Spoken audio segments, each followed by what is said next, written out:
My parents didn't miss my graduation, they skipped it. The text came at midnight. Too tired from Chloe's trip. We'll celebrate next time. The next time that never came.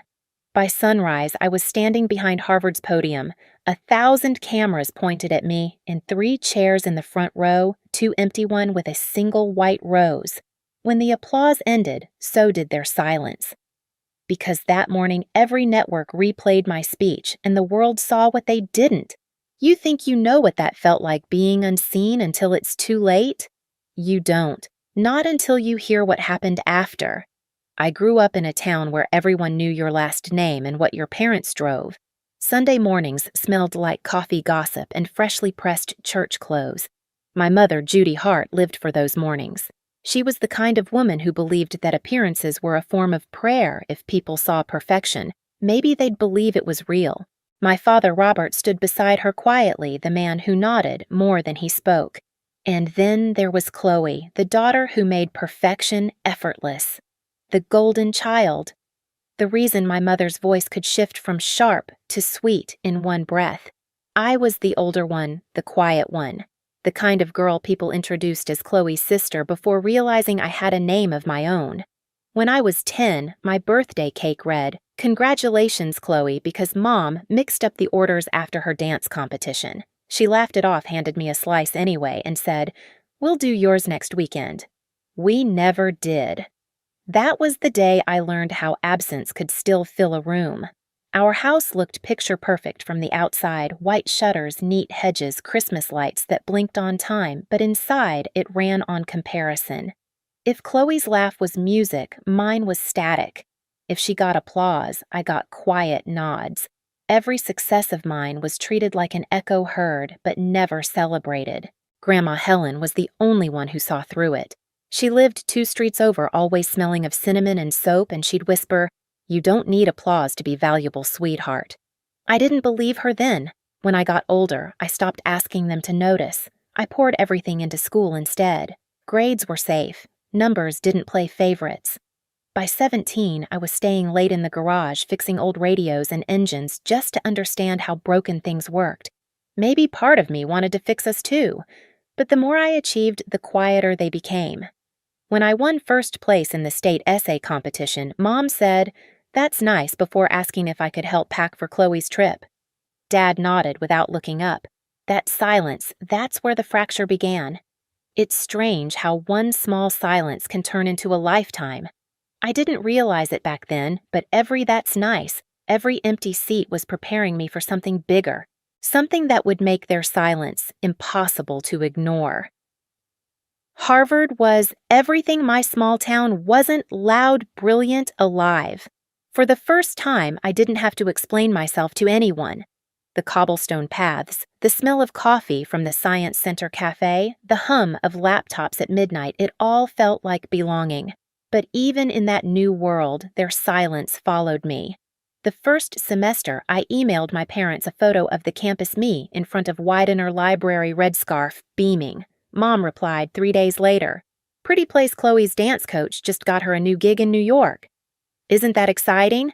Dad added a thumbs-up emoji. That was it. "No, we're proud. No, how are you?" Just a reminder that I was still orbiting around someone else's light. By junior year, I stopped sending photos. Success felt hollow when the people you wanted to see it most refused to look. Still, I kept pushing.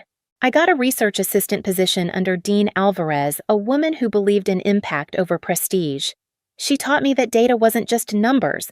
It was people's lives translated into patterns. "You have a voice, Zoe," she told me once. "You just speak it through logic." That line stuck. While other students planned weekend trips, I spent nights at the library scanning old medical bills and community health records for our project. Rows of numbers glowed on my laptop, evidence of inequality, proof that silence kills more than words ever could. Every file I opened reminded me of home, of how easy it was for people to look away when something didn't affect them directly. Then came the email. "Congratulations. You've been nominated as valedictorian of the class of 2024. I stared at the screen for a long time. For once, I wanted to share the moment, to hear my parents say something that sounded like love. So I called. No answer. I texted. hours passed. Finally, Mom replied, "Sorry, honey. We're in Italy with Chloe for her law internship, so proud of both our girls both. That one word hit harder than any insult, both as if I was an afterthought in my own victory. That night, Maya found me sitting on the dorm steps with the phone still in my hand. "You good?" she asked. I nodded, lying.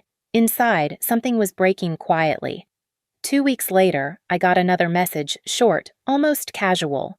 Too tired from Chloe's trip. "We'll celebrate next time." I read it twice, then typed back, "Rest well." It wasn't bitterness. It was the end of asking. The night I sent that text, "Rest well," I didn't cry. I didn't even get angry. I just sat there in the quiet hum of my dorm room, watching the light from the Charles River flicker against the wall. Somewhere between exhaustion and clarity, I realized I'd been chasing ghosts my whole life, people who were never going to show up no matter how loud I succeeded. That was the collapse. But it was also the beginning of something else. The next morning, I went to the commencement office and requested 3 family seats. The woman at the desk asked will all guests be attending. I smiled. "Yes," I said. 1 for my grandmother, 1 for my best friend, and 1 left blank. On the card in neat handwriting, I wrote, "Reserved for who shows up." Maya looked at me like I'd lost it when I told her.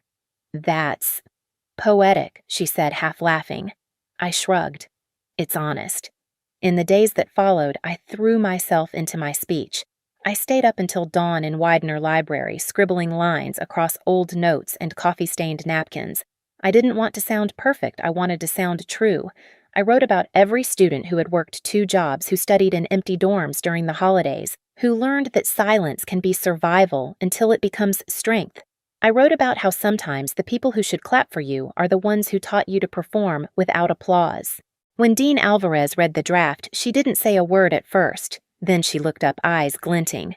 "You realize this isn't just a speech," she said. "It's a reckoning." By the time graduation week arrived, campus buzzed with joy and farewells. Students posed under the arches, parents carried bouquets and cameras. I kept my head down, my speech folded neatly inside my folder. Grandma Helen arrived the night before, her pale blue coat smelling faintly of lavender.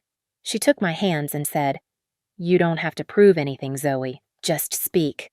That morning, the text still sat open on my phone, the words, "Too tired," glowing like a bruise. I didn't delete it. I wanted to remember exactly what silence looked like. So I dressed slowly, pinned my tassel, and walked across the yard with 2 people who had never let me feel alone, Grandma and Maya. Between them, the 3rd chair waited crowned with a white rose. The stage was ready. So was I. The sun was sharp that morning, too bright for the ache under my ribs. Bells from Memorial Church echoed through the yard, rolling across the crowd like slow thunder. Rows of crimson robes shimmered beneath the light tassels, swaying cameras flashing. Everywhere I looked, families hugged, waved, called out names. The air smelled like lilacs and new beginnings. I found my seat on stage, my heart beating steady but slow. From up here, Harvard Yard looked endless, a sea of faces, parents craning their necks to spot their children's students searching for the ones who mattered most. I scanned the front rows once, though I already knew. Grandma in her blue coat, Maya beside her camera ready, and between them, the empty chair. The white rose gleamed against the red cushion, unmoving in the wind. It didn't hurt like I expected. It was colder, quieter, like the final breath before you jump. When my name was called, valedictorian Zoe Hart, a wave of applause rose through the crowd. I walked to the podium, each step heavy with years I hadn't spoken. The microphone buzzed softly. I steadied it, took a slow breath, and looked out over the audience. "Good morning," I began, my voice steadier than I felt. When they didn't see us, we learned to see each other. The hum of the crowd fell away. The wind stilled. I talked about the invisible ones, the students who worked behind cafeteria counters, who fixed printers at 2 a.m., who sent money home between classes. I spoke about how the world celebrates loud success but overlooks quiet endurance. We learn early, I said, that sometimes the chairs reserved for us stay empty, and when they do, we build new tables. I saw Maya wipe a tear. Grandma's chin trembled slightly, her hand resting over her cane. I kept going. My words were no longer just mine. They were every unspoken thing I'd swallowed for 24 years. Silence used to feel like punishment, I said, but now I see it was training. Because when no one shows up for you, you learn how to show up for others. For a second, the microphone caught the faintest tremor in my voice. I let it stay. The truth shouldn't sound perfect. When I reached my final line, May, we never leave the next seat empty for those who come after us. The applause started soft, then swelled until it roared through the yard. Students rose, professors stood. The orchestra began again, violins lifting like wings. Through it all, I looked back at the front row. Grandma stood hands clasped to her chest. Maya was crying openly now, camera forgotten in her lap. And that empty chair, still and quiet, glowed in the sunlight, the white rose catching the breeze like a small flag of surrender. It didn't feel like revenge. It felt like release. The ceremony blurred after that cap's flying laughter, echoing flashes going off like starlight. But the moment stayed frozen in amber. The photo that later went viral captured at me at the podium, sunlight on my face, one empty chair and a rose in the frame. By the time I reached the reception hall, my phone was already buzzing, notifications stacked faster than I could read, mentions, reposts, headlines. Harvard valedictorian delivers viral speech about absence and resilience. The empty chair heard around the world. I scrolled once, twice, then stopped when the screen lit up with the one name I hadn't saved, but could never forget Mom. Then Dad, then Chloe. Call after call, message after message. Mom. Why didn't you tell us everyone's asking why we weren't there? Dad, you made it sound like we abandoned you. Do you know how this looks, Chloe? Nice job making us the villains, Zoe. Congrats, I guess. For a moment, I just stared at the screen, the buzz vibrating through my palm. Then I pressed mute and set the phone face down on the table. Across from me, Maya watched silently. Not answering, she asked. I shook my head. They already said enough. That night back in my apartment, the city lights flickered against the window. Grandma sat on the couch, newspaper in hand, the photo already on the front page. You didn't embarrass them, she said gently. You revealed them. Her words settled deep in my chest. By morning, the story had gone national. Emails flooded in, fellow students, strangers, journalists, even a TED curator asking if I'd consider expanding the speech. Hashtags trended. Chow the empty chair. Chow build your own seat. I didn't know whether to laugh or cry. Then another text came from Mom. We need to talk. This has gone too far. I stared at it, the irony twisting in my chest. Now they wanted to talk. Now that the world was listening. Grandma glanced over. Let them come to you, she said simply. So I did. I sent one message: dinner tomorrow. Cambridge. No guests. 7 p.m. No explanations, no apologies. Just an invitation to face what they'd ignored for years. They showed up late. Of course they did. The knock was hesitant, the kind that comes from guilt disguised as politeness. My father entered first, stiff in his jacket. My mother followed, clutching her purse like it might protect her from the truth. Chloe trailed behind, mascara, flawless eyes darting between us. The table was small set for 4. Soup bread, nothing fancy. I'd placed a small wooden sign beside the spare chair. For who shows up? Mom broke the silence first. You humiliated us, Zoe. Her voice cracked between pride and panic. The neighbors saw the video. Do you know how it feels to have everyone think we abandoned you? I met her eyes. You didn't need the world to tell you that. You already knew. Dad tried to soften it. You could have told us you were valedictorian. We'd have come. Would you? I asked quietly. Because when I won state, you were at Chloe's dance. When I got the research fellowship, you were in Nashville. There's always a reason, always a trip, always tired. The room went still. The air thickened. Chloe opened her mouth, then closed it again. Finally, she whispered, I didn't know it hurt you like that. It didn't, I said, and for once I meant it. Not anymore. Grandma's words echoed in my mind. Love doesn't wait until you're ready. It shows up when you're needed. Mom's shoulders slumped. We thought you didn't need us. You were always so independent. I let out a small laugh. Independence isn't a personality. It's a survival skill.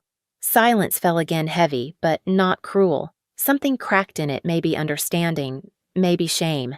I'm not asking for an apology, I said finally. Just consistency. If you say you'll come, come. If you're tired, rest, but don't promise to show up and then vanish. That's all.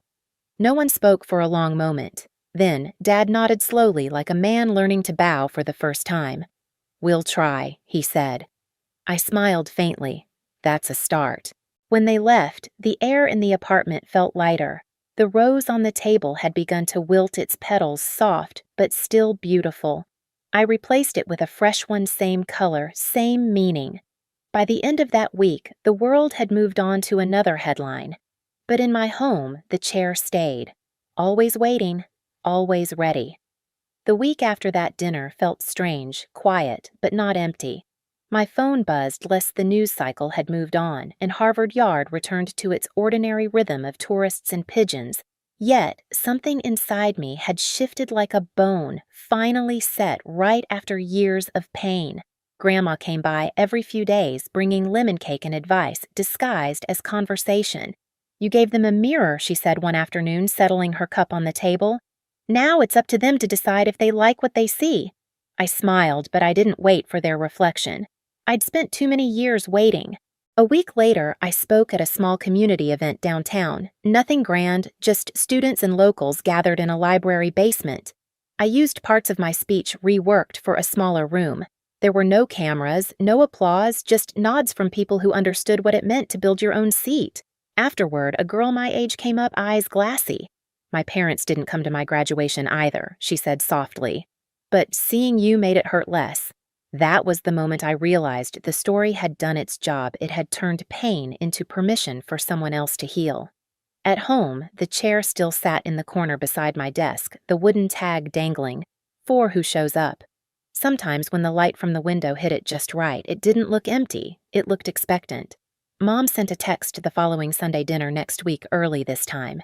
I stared at it for a long second, then typed, "Early is good." The next morning, I passed through Harvard Yard one last time. The air smelled like cut grass and coffee the same way it had when it all began. I looked toward the stage where I once stood, sunlight spilling over the bricks, and whispered, not bitter, not proud, just certain they see me now. I've learned that sometimes justice doesn't come as an apology. It comes as clarity. You spend years begging to be seen. Then one day you stop asking and the world turns its head anyway. That's what happened to me. My family didn't change overnight, but the silence between us did. It wasn't filled with guilt anymore, it was filled with choice. Now, every time I sit at my kitchen table, that extra chair is there. Not as a reminder of who failed to show up, but as an invitation for those who will. It's for anyone who's ever felt invisible, for anyone who's ever clapped alone in a crowd. If you've ever built something from the pieces they left behind, this story is for you. And if you've ever waited for someone to show up and they didn't, don't wait forever. Build your own seat. Sit proudly. Let them see what they missed. If this story touched something in you, share it below.